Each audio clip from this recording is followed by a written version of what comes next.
All right, Kiss Army, welcome to the KissFAQ Podcast.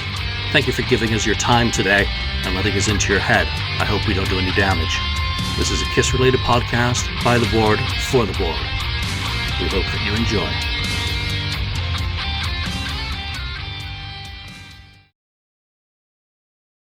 Andre LaBelle, thank you very much for giving the KissFAQ some time today at the National Rock and Pod Expo. I just want to start at the top of your career. I read on your website your biography, and you said as a youth you were surrounded by artistic energy. So what led you into drums and music from that point? That was my father. He was a professional artist. He painted all his life, and unfortunately my mother passed away when I was young, but it was just us three. My father, my brother, and I, and he wanted, I guess, to devote his time to us because it was just us two boys that he had as far as the family. Mm-hmm. And he pushed us into music, and I was 10 years old in 76, so I mean that's when Kiss was like right in the height of it, you know. And we were huge Kiss fans, and he bought us equipment, and we started. I mean, our house literally was easels on one side and musical instruments on the other side. So that was it, man. Yeah. So what made you pick up drumsticks? I mean, had you messed around with any other instruments before you settled on drumming? I tried to play guitar a little bit. My brother was going to play drums, but we switched it up, you know, because he was taller and he would look better out front with a guitar. So who were some of your influences then that you really aspired to first imitating as you learned your craft? Oh, it was first of all, it was Peter Criss, obviously, because I mean I'm 10 years old in 76, but then later on I got into like Keith Moon, The Who, and I started listening to Pat Travers, Tommy Aldridge. That guy, I still listen to that guy today. He still got it today. The phrasing that he created is so unique. Nobody can do it like Tommy Aldridge. I mean, everybody does like that quadruplet kind of thing, two with the hands, two with the feet, and you get it kind of quick, and it sounds like a rumble, you know. Okay. But Aldridge was doing things with threes with his feet that was completely unique, and is still unique to this day. So I would say Tommy Aldridge, that was the guy that really put me into what I wanted to be. But then as I got older, I got into the fusion stuff with Vinnie Colaiuta and, you know, Dave Weckels and Jeff Porcaro's and all of that, you know. So you mentioned that you were a Kiss fan, that you were affected by them, you know, in the 1970s. What would be your favorite Kiss album then? I would say probably Kiss Alive, that Alive album, because I remember listening to that with headphones on and hearing the crowd, and it felt like you were at the concert, you know. And I hadn't been to a Kiss concert before I'd gotten the record or whatnot, so it was that experience of, I think that's the album that actually made it happen for him, because people were able to experience that live energy from Kiss on that album. So that would be it. Yeah, you finally felt the emotion and the power Positively. Coming through that vinyl. You know, and the photography had a lot to do with it as well. You know, the image. I mean, we exist through five senses, man. I mean, eyesight and hearing are the two biggies. It's so, I mean, obviously, what you see is going to be significant as far as what you're taking in, your perspective of things, and I love that. I miss the show. I miss the image and what was happening during the 70s, you know, and hopefully it comes back, but things have changed, you know. Absolutely. What do you recall of your first band? You were in a band with your brother, weren't you? That's right. And yeah. You started to play. So tell us about starting building up as a live performing musician. I appreciate that. My brother will appreciate that. I mean, he was a huge Ted Nugent fan. And it was really him just trying to be like Ted Nugent, basically. And we went out playing clubs when I was like 13 years old, trying to be like a Ted Nugent cover band. And he had the leather wristbands with the studs on it like Nugent had and all of that. He was 15, you know, I'm like 13, and that was the beginning of it. But we actually had local success when I was really young. I was 13 years old, and the major radio station in our hometown, XO 102, put us on an album that they did, and they played our song all the time on the radio. So I was 13 dealing with that, you know. And, wow. And that experience was so much fun, and there was so much energy that came from that I fell in love with it and never stopped. That's all I've ever done is play drums, you know. So with all of that early kind of success and Positively. I know you guys did the grind out on the East Coast and you worked really hard. You decided to relocate to the West Coast when you were 20, didn't you? Yeah, man. Why? Well, Scott Travis had moved out there, drummer for Priest. Yep. He played with Racer X. We were friends, and he lived in Norfolk, and he told me he was going to move out there.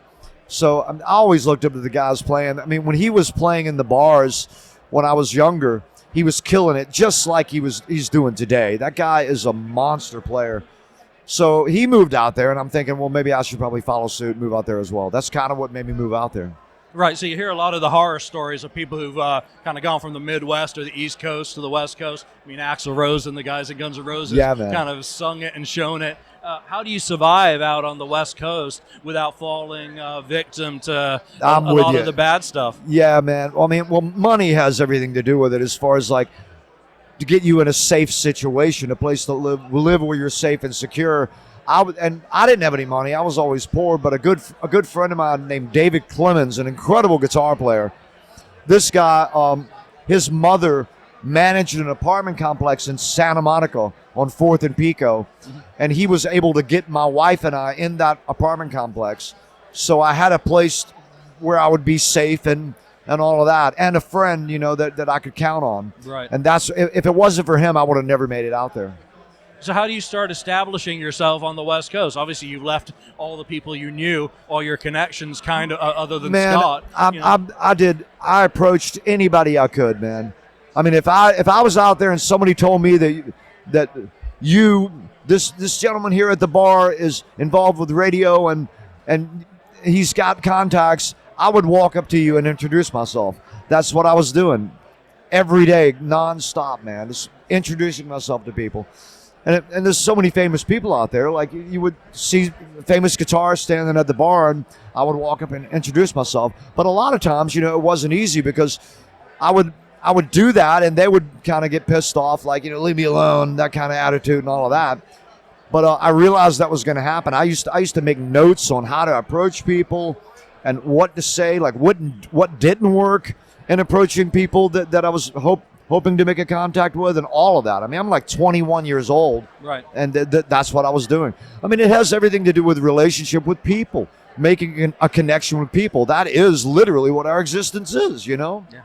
So it was all about that, man. And I got the gig with Vinnie Vincent because I was in Guitar Center, and Michael Marnock from Steppenwolf was standing at the counter, and I overheard that he was the original guitar player in Steppenwolf and was looking for a drummer. So I went up to him and I introduced myself, and I said, could I audition for you here? Because they have a drum booth in Guitar Center. I could just take you in there and play for you. He was like, no problem. So I go in there and play for him. We start recording together. About a year and a half went by where I hadn't heard from him, and he wasn't able to get the deal that he was looking for and all of that. So things just kind of went south with it. But he referred me to Vinnie, and I get a phone call from Vinnie out of the blue. But that had everything to do with me approaching him at Guitar Center. If I hadn't have done that, I wouldn't have got the gig with Vinnie. So that technique, and what I'm saying as far as meeting people and having the will to introduce yourself to people, was everything to do with at least with my small bit of success. Well, social media, old style. It really, right? Yeah, man, it really is. It's called networking. And I guess it paid dividends for you. So let's talk about Vinnie Vincent. How did you start working with him? What did the process entail between you meeting Vinnie and him saying, you're the guy who I'm going to work with? Man, I mean, I got the gig after the audition. I guess another thing that has a lot to do with that is being in the zone and just playing well at that particular moment. You know how sometimes you might be in a certain mood where you just kind of feel nervous or something, and you're talking to somebody and it doesn't really work out. You're just in a certain ill zone, But that time where I auditioned for him, I was at my peak. I was feeling good. But it was a nervous situation because I didn't even meet Vinnie until I'm at the studio. My drums are set up in the drum room, and the engineer, Rick Barcelona, approaches me and says, well, Vinnie's going to be in here in a minute. And he just wants you to do a drum solo, So he comes in, introduces himself, sits down in a chair, and has me play a drum solo. So, I was like nervous, dude. I was like reaching in the stick bag I remember looking at my hand as I went into the stick bag, and my hand was quivering, and I was like, man, this ain't good, But back to the point, I mean, I was in a good zone that day, I guess, and I played really well. And he was impressed, and that was it. After that, a couple of days went by where he called me to come hang out with him and have dinner with him and all of that, and he offered me the gig. So let's talk about zones. Vinnie had been through a rough time. Obviously, you know the story of what happened to the Invasion. The guys who became Slaughter and went on to multi-platinum success. What was Vinnie's attitude like? Was he down, or was he fired up to get in there and really start building a comeback? I never experienced Vinnie being down, as far as like any kind of thing that he said or the way he was acting that really showed that he was worried or stressed. I mean, he seemed to be pretty in control. I hear all this stuff about these things about Vinnie where he was hard to work with and all of this. And personally, I really can't relate or add to any of that, because I never had any problems with the guy, man. He was very humble and laid back. It might have something to do with that. I grew up in Virginia, and I hung out when I was young around a lot of bikers and stuff, and I'm used to like harsh attitudes. Right. Vinnie was like very laid back and peaceful, and the whole time I was with him. Well, he seems like a very quiet-spoken person. Yeah, man. But when we talk about drummers and Vinnie Vincent, we often end up talking about drum machines or the torture of Bobby Rock, which is well documented. How was his direction to you and what he wanted out of a drummer for the sessions that were basically Guitarmageddon and Guitars from Hell? He didn't allow me to learn any of the material. He wanted me to play it just off the cuff. I put the headphones on behind the kit. Once we went through all these drum sets and got it set up to where it was the set that they wanted to use, which was a mix of a lot of different drums, Ludwig toms. I think we used the kick drums from Carmen Apiece, Slingerland drums on a couple of the tracks. But after getting all that down, he had me set behind the drums, and he would play the track just a few times so I could hear it in the headphones. Right. And then he'd have me just come in and go for it off the cuff. And when I got through the verse, maybe halfway through the chorus, he would stop recording and start talking to me through the headphones. And he would say, try something like this, or let's maybe do some more accents with this particular phrase here, or just kind of dictate it, and rewind the tape and have me go at it again. And that's the way the whole album was recorded. Were there any guide drums on these tracks that he was playing for you? It was just the click track. Just the click. Yeah, just so the click. So he was really wanting your gut interpretation. Oh, yeah. With the guidance that he was giving you. That was it, man. Yeah, I mean, I'd never recorded that way before, but I think it was really smart on his part, because I ended up playing a lot of stuff I never would have thought of, and I didn't have a chance to really be analytical and think about what I was playing. It was literally coming from the heart. I was just feeling the music and making it happen. So, I mean, that's how I recorded the tracks. But later on, after the sessions were done and Enigma went south with Vinnie, and Vinnie was looking for another label to get behind him, years went by. And the tracks that I recorded on the 2-inch reel tape, I'm not even sure whether he lost ownership of it, because Enigma paid for it. So those tracks might have been shelved to where he couldn't even get them. Right. And then started working with drum machines on his own.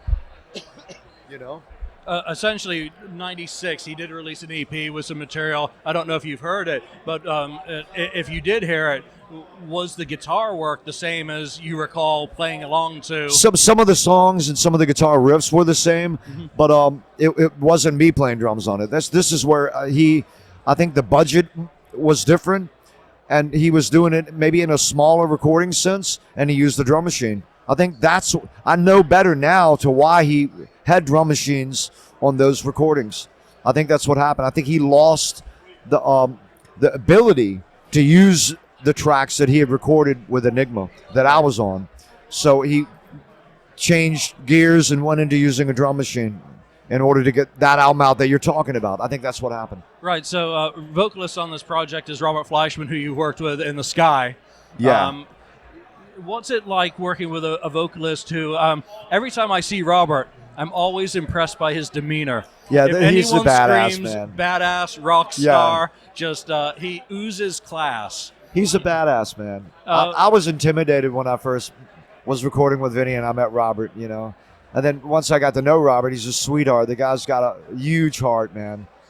I look up to him big time. I mean, the guy, I mean, music is persona is part of it, man. Yeah. I mean, even in radio, it's that way. I mean, when you think of, like, what was that guy, the Wolfman, you know, from back in the 50s. I mean, it's a personality. It's an energy, you know.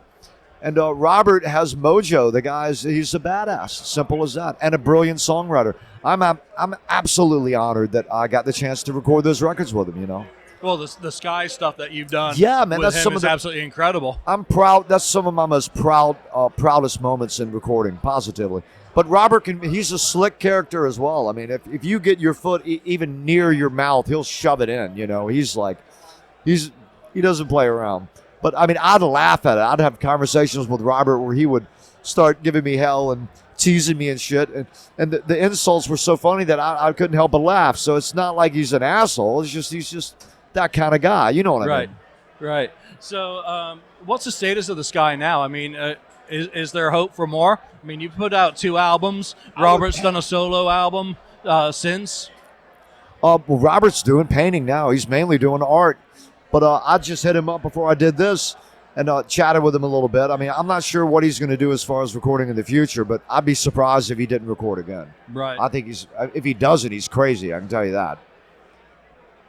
Vinnie was working with Gene and Paul at the time on some of the revenge stuff that eventually came out. You're a fly on the wall for us to a certain extent. I mean, do you recall him writing or working on material that he eventually took to Gene and Paul? Yeah, I didn't hear any of it. I mean, I think Vinnie is a hell of a multitasker because we were doing the sessions for the drumming that I was doing. Now, Vinnie had already done guitar work enough, you know, just tracks for me to play along with. So he wasn't in the studio playing guitar, but he was behind the mixing board while I was recording the drum tracks. But he was recording and writing with Kiss while we were doing that in the studio that we were at. So he didn't ask you to knock out any drums for tracks that he could then take Not into at Gene? all. Okay. I think the writing that he was doing for Kiss was more him going in the studio with them with the guitar, right, and showing them ideas that he came up with, and then when he was done with that, maybe he would come back to the studio to where I was at, or however the scheduling was being done. But I didn't see any of it go down. I did get to know Gene and Paul, and I'd hung around them a few times while I was playing with Vinnie. But something interesting about that is that it didn't seem like Vinnie, you know, you hear all this stuff about that Vinnie was like he sued Kiss for money and all of this, you know, and he didn't seem to have any problems with him when I was doing the tracking with him. He was writing songs for him. I think, man, the business when it gets as big as like what the level that Kiss is at, that there's disagreements and arguments and things that go down and the emotion is only lasts maybe a few days or something. Right. And then they'll pull him right back in to do more work. It's something like that because it doesn't seem like he really had any real problems with Gene and Paul. So I guess the business on that level, there's a lot of things that can screw up and go south, you know? Yeah, I guess on the business side, it can all come down the road years later. And then they might call him back a year later, and then things are fine again, you know? It's that kind of thing. It's always better from my side of the table to enjoy the music and not the business. That's right. So, yeah, man. You're watching Robert do his vocals in the studio. Is Vinnie giving him the same sort of direction that he gives you on drums? Is he very particular to what he wants out of the, you know, Robert's an instrument to a certain extent. Positively, yeah. But I mean, Robert wasn't going to stand for any for him telling him what to do. That's probably part of the reason Vinnie loves Robert is because his personality and his sarcasm and his wit with that. Vinnie, I think, is impressed with Robert's ability to do that. So he would. I was behind the board when Robert was doing some vocals, but Vinnie would come in and say something and tell Robert to try a little something, and Robert would just kind of shut him down, you know. So that's how that went. Yeah. Very cool. How did things kind of end with Vinnie? I mean, you've recorded, I don't know how many tracks you did total, but... I did like over a dozen. Right. Yeah, man. And there's a bunch of them out there on bootleg that's actually me playing drums. I don't know how they got out there, but they're on the internet. trying to remember some of the titles, like you got Cop Ride the Chaser, Serpent. Ride the Serpent. Yeah, I mean, that's Rocks me. On Fire. I mean, it's the ones that are real drums is pretty obvious, you Right. know, and that's me playing drums on it. And there's a good number of them out there on YouTube right now. Well, we don't know what exactly happened between Vinnie and Enigma. Yeah, how did things end? Did you just pack up one day? You're done with your part of things, and hope to hear from Vinnie. How did you kind of exit the scene? That's really about it. I mean, Right. just it's probably very similar to the relationships that you've dealt with business. It just kind of started fading away. Vinnie didn't have the money behind him to go back in the studio, so there was no reason to really call me because there was no studio to go in, you know. And I started working with other people. I did a little bit of work with a project with Richie Kotzen and his wife, and Andy Susmill, great guitar player out of Germany. I just went to Germany with him and was out there for a couple of weeks doing recordings with him, and I started doing other things, you know. Right.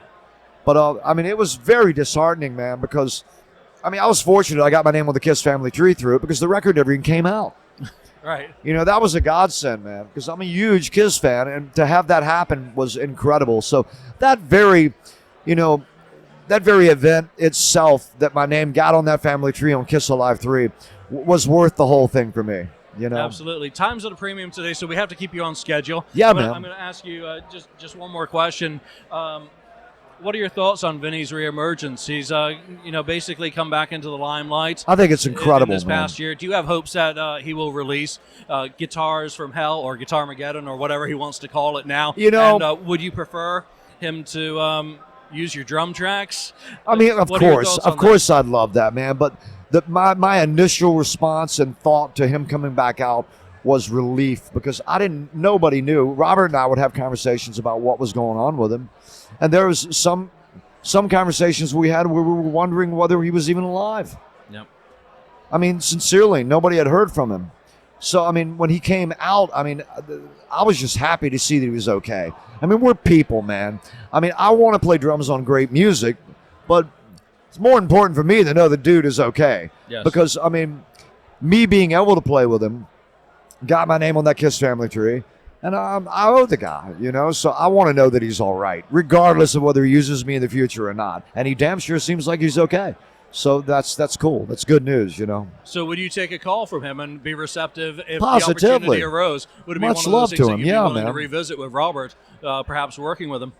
Positively, dude. I mean, but he's Vinnie Vincent. He has a lot of people he can work with. Who knows who he might work with? But hopefully he'll pull me in on some tracks. I would be honored. But if not, I'm looking forward to hearing on what he records, you know. Well, fantastic. That's a great positive note on which we can end. Andre LaBelle, thank you very much for giving the KISS FAQ podcast your time today. Yeah, man. Awesome, brother. Thank you, man. Thanks so much. Yeah. Thank you for spending time listening to the KISS FAQ podcast today. All sales are final. There are no refunds. If you'd like, look us up on Facebook or come over to the KISS FAQ message board and discuss the topic we've broadcast today. Don't forget to rate us on iTunes, Spreaker, or wherever you've listened to the show. We hope you'll join us again.